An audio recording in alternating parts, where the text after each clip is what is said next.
সালামু আলাইকুম। আপনারা অনেকেই বলতেছেন ডক্টর ইউনূস সাহেবকে কেন ক্ষমতার দায়িত্ব দেওয়া হলো, ওনাকে কেন সরকার বানানো হলো, একজন সুদখোরকে কেন আমরা সরকার বানাতে চাইতেছি। তো দেখেন ভাই, আপনাদের উদ্দেশ্যে একটা কথা বলতে চাই।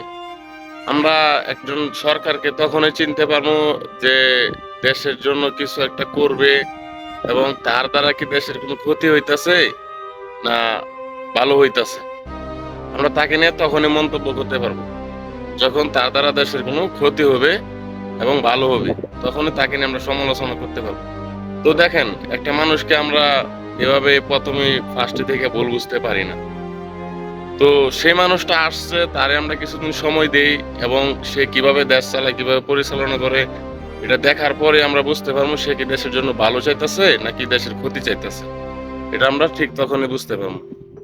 তো সে কতটা দেশপ্রেমিক এবং সে দেশের জন্য কতটুকু করতে পারবে। সে এখন পর্যন্ত দেশের কাজ শুরুই করে নাই, তো আমরা কেন তাকে শুধু শুধু সুদখোর বলতে যাব এবং ভুল বুঝতে যাব। আগে তারে আমরা কিছুদিন সময় দেই, দেখি উনি দেশের জন্য কি করে, তখন আমরা বুঝতে পারবো। আর আমি চেয়েছিলাম যে বাংলাদেশের মধ্যে যে কোনো একজন পুরুষ প্রেসিডেন্ট আসুক।